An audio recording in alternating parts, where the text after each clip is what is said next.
जय श्री राम। मैं डॉक्टर राजेश्वरी ऋषिश्वर आप सभी को एक बार फिर से बार बार प्रणाम करती हूँ। खर मास प्रारंभ होने जा रहा है और खर मास में ऐसे कौन से कर्म हैं जो हमें नहीं करने चाहिए और ऐसे कौन से कर्म हैं जो हम करें तो हमारे भाग्य में हमारे जो कर्म के सिद्धांत हैं उस कर्म के सिद्धांत में प्रोग्रेस हो सके। आखिर खर मास को खर मास क्यों कहा जाता है तथा खर मास का पौराणिक यानी पुराणों से क्या संबंध है, आज हम इन्हीं सभी बातों पर चर्चा करेंगे। सबसे पहले मैं आपको बता दूं कि खर मास का जो एक शाब्दिक अर्थ है खर प्लस मास। खर यानी कठोर, खुरदरा, कसैला, कर्कश और रूखा सूखा सा, इसे खर कहा गया। प्लस मास यानी महीना, जिस मास के अंदर आपका अंदर रूखापन आ जाए, कठोरता आ जाए या कसैलापन आ जाए, वो खर मास कहलाया। ये एक हिंदी की शाब्दिक व्याख्या है। तो जैसा कि नाम से दिख रहा है खर मास, तो आप देखिए सर्दी प्रारंभ हो चुकी है और स्किन बहुत ज़्यादा ड्राई होने लगी है। पृथ्वी बहुत ज़्यादा ड्राई होने लगी, वातावरण ड्राई होने लगा है पूरा का पूरा। पेड़ पौधे अपने पत्तों को छोड़ने लगे, पतझड़ आ गया है, चारों तरफ जैसे शुष्क सा वातावरण हो गया है, खर हो गया है। तो नाम से तो इसे खर मास इसलिए कहा जाता है खर मास। लेकिन इस खर मास को पौष मास भी कहते हैं हम लोग। अब दूसरी बात, ऐसा पौष मास में ऐसा क्या हुआ कि इसका नाम खर मास पड़ गया? तो पूरे संसार को चलाने वाले सूर्य नारायण अगर वो एक दिन भी ना उदित होते हैं ना, तो बहुत से बैक्टीरिया इस पृथ्वी पे इतनी जल्दी से बढ़ने लगते हैं कि मानव जीवन की इस पृथ्वी पर कल्पना करना भी थोड़ा सा मुश्किल हो जाता है। तो जो सूर्य नारायण हैं, जो ग्रहों के राजा हैं, वो इसी ही महीने में यानी पौष मास में किस में जा रहे हैं? अपने गुरु के घर यानी गुरु की राशि धनु में प्रवेश करने जा रहे हैं। तो सूर्य राजा अपने गुरु से मिलने के लिए, एक तरह से समझ सकते, तो सूर्य नारायण जब गुरु के घर जाते हैं तो अपने गुरु का मान सम्मान का ध्यान रखने के कारण उनकी गति थोड़ी सी धीमी हो जाती है, उनका तेज थोड़ा सा कम हो जाता है। और इधर गुरु अपने राजा का सम्मान करने के लिए, राजा को मान देने के लिए तथा राजा की बातों को सुनने समझने के लिए अपना प्रभाव थोड़ा सा कम कर देते हैं। तो आप इसके प्रभाव को देखने के लिए क्या करते हैं? ये तो ज्योतिष कहता है, लेकिन आप व्यक्तिगत भी इस चीज़ को अनुभव कर सकते हैं कि सर्दी प्रारंभ हो गई है और सूर्य का तेज कम होने लगा है। अब कहीं गुरु कैसे पता चलेगा? तो जब सर्दी प्रारंभ हो गई है, सूर्य का तेज कम हो गया है, तो आप समझ सकते हैं मनुष्य के अंदर आलस्य ने प्रवेश कर लिया है। हर काम के लिए हम थोड़ा सा डिले हो जाएंगे। एक तो पहला बहाना होगा, अब तो दिन छोटे होने लगे ना, काम बाद में कर लेंगे। बच्चों का बहाना होगा, मम्मी रजाई में बैठकर पढ़ाई कर लेते हैं, ठंड बहुत हो रही है। तो जो सारा ये वातावरण आता है, ये शुष्कता जो आती है जीवन में, तो थोड़ा सा हमारे जो तेजी से हम काम करें, तेजी से चलायमान होते वो कम। दूसरा, गुरु का जब तेज कम होता है, गुरु का प्रभाव जब कम, तो व्यक्ति खाने की तरफ बहुत अट्रैक्ट होता है।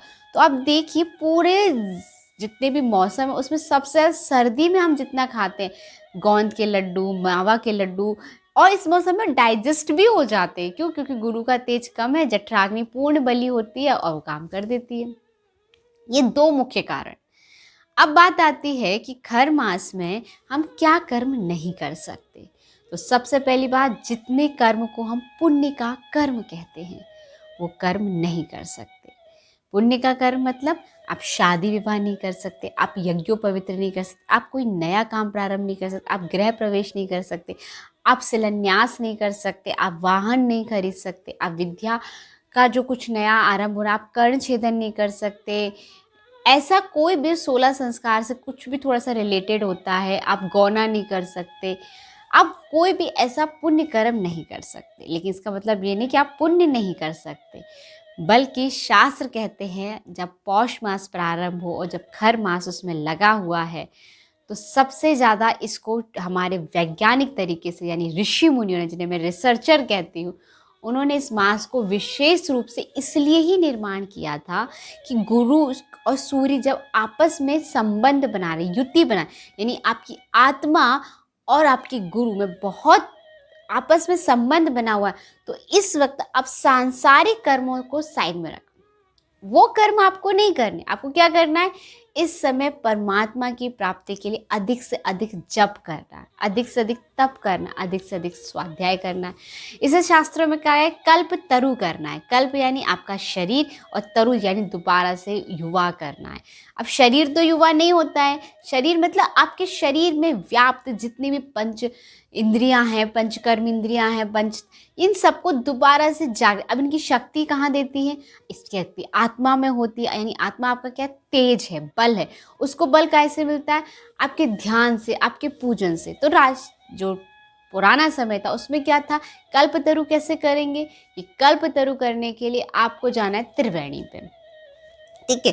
त्रिवेणी में जाकर अगर आप सन्यासी हैं, यानी आपने गृहस्थ धर्म को धारण नहीं किया है, तो वहां पर जाकर डेली स्नान करके ध्यान की साधना और जप की साधना में बल देना है। दूसरा उन्होंने कहा अगर आप गृहस्थ हैं तो आप ध्यान नहीं करेंगे, लेकिन आप वहां जाएंगे, त्रिवेणी पे आप स्नान करेंगे और ऋषि मुनियों के और साधु संतों के उपदेश सुनेंगे तथा उनको धारण करेंगे।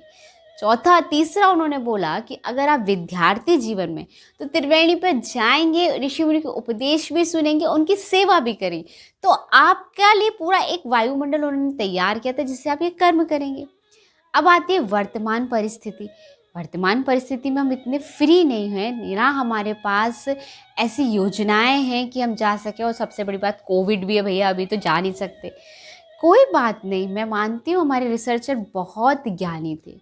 उन्होंने कहा ठीक है, आप अभी बाहर शादी में नहीं जा रहा भी, लेकिन घर में ही बैठकर आप इस खर मास में नियम ले सकते हैं कि हम जल्दी उठेंगे और थोड़ा सा जो दिन भर जितना हम करते हैं ना भगवान के लिए, उससे थोड़ा सा ज़्यादा स्वयं के लिए कि हम कोई जाप जरूर करेंगे, कुछ संकल्प के साथ कुछ पाठ जरूर करेंगे।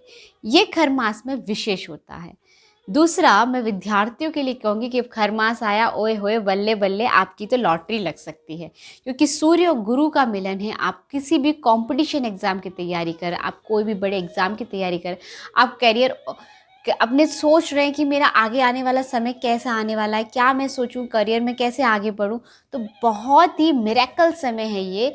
आप इस समय कुछ नहीं, बस एक नियम कर लें कि सूर्योदय से पहले जागेंगे, सूर्य को जल का अर्घ देंगे, उस जल में हल्का सा गुड़ और हल्की सी रोली और संभव हो सके तो लाल फूल अगर मिल जाए तो ठीक, और उससे अर्घ देंगे। और वो जो सूर्य की रोशनी और जल, उसके बीच से जब हमारे ऊपर जो किरणें आएंगी, जो रोशनी आएगी, जो रेज आएगी, वो हमको अंदर से तरोताज़ा करेगी, और वो इतनी पावरफुल आपके लिए होगी कि आपको आपके पढ़ाई में आगे बढ़ाने में, आपके बौद्धिक बल को आगे बढ़ाने में, आपके आत्मिक बल को आगे बढ़ाने में आपकी मदद करेगी। रही बात कि उस दिन और क्या किया जा सकता है, तो खर मास में अगर संभव हो सके तो ऑरेंज कपड़े या रेड कपड़े अगर पूरे महीने हम नहीं पहन सकते तो कम से कम रविवार वाले दिन हम जरूर पहने, क्योंकि वो सूर्य का वार है। अब खर मास में ऐसा, मतलब पौराणिक कथा क्या कहती है, सबसे पहले पुराण क्या कहता है ये बात एक अलग है, लेकिन ज्योतिष शास्त्र क्या कहता है? ज्योतिष शास्त्र कहता है कि सप्त दोष रवि हंत ने शेष आदि उत्तरायण, अर्थात जो सूर्य जो ग्रह होता है ना, वो अगर बहुत अच्छा है आपका, उसका आत्मबल बहुत अच्छा है, तो वो आपके 7 ग्रहों के नेगेटिव प्रभाव को खत्म कर सकता है। और जब सूर्य उत्तरायण में हो और तब अच्छा बली हो, तो आपके सभी ग्रहों के फल को अच्छा कर सकता है। तो सबसे बड़ी बात यही होती है कि खर मास के बाद सूर्य उत्तरायण में प्रवेश करते हैं, तभी हम मकर संक्रांति मनाते हैं।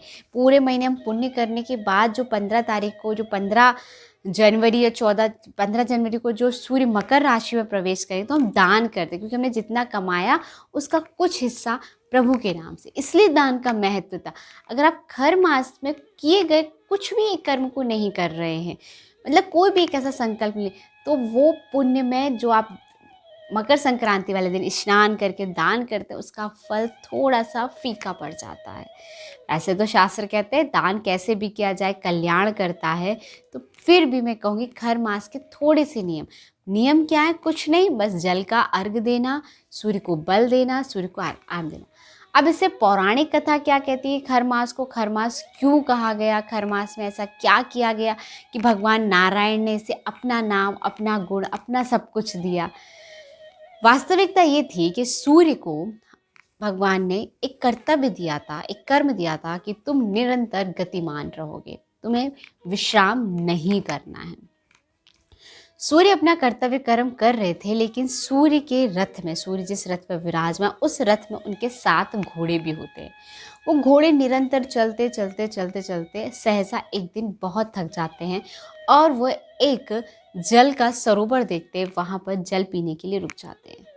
सूर्य के मन में विचार आता है कि सच बात है, ये प्राणी हैं और ये अपना कर्तव्य कर्म कर रहे थे, लेकिन अभी इनको प्यास लगी और तथा इन्हें विश्राम की भी आवश्यकता है, तो मुझे इन्हें विश्राम देना ही होगा।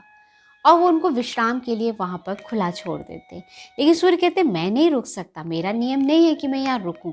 तो वहाँ देखते सरोवर के पास 2 गधे थे, गधों को खर कहा जाता है हिंदी में। वो उन 2 गधों को, एक तो 7 घोड़े, अब 7 घोड़े की जगह 2 गधे ही मिले उन्होंने 2 गधे लगाए और अपनी यात्रा प्रारंभ की। जब वो 1 मास बाद उसी रास्ते से निकले तो वापस से उन्होंने उन गधों को वहाँ छोड़ा और अपने 7 घोड़े लिए। तो यहाँ बैलेंस ये होता है कि 2 गधे थे तो स्पीड कम हो जाती है, कहाँ 7 घोड़े तो सूर्य का तेज कम हो जाता है। लेकिन ये सब काम उन्होंने अपने गुरु की आज्ञा मान के, गुरु के सानिध्य में, गुरु ने उन्हें कर्तव्य कर्म दिया था कि तुम्हें निरंतर गतिमान रहना है, और गुरु के घर जाते वक्त ही उन्होंने ये कर्म किया, इसलिए बहुत ही श्रेष्ठ हो गया और कल्याणकारी हो गया। लेकिन कल्याण किसके लिए, कि आप अपने व्यक्तिगत कर्म को थोड़ा सा विराम दें और ये कर्म करें।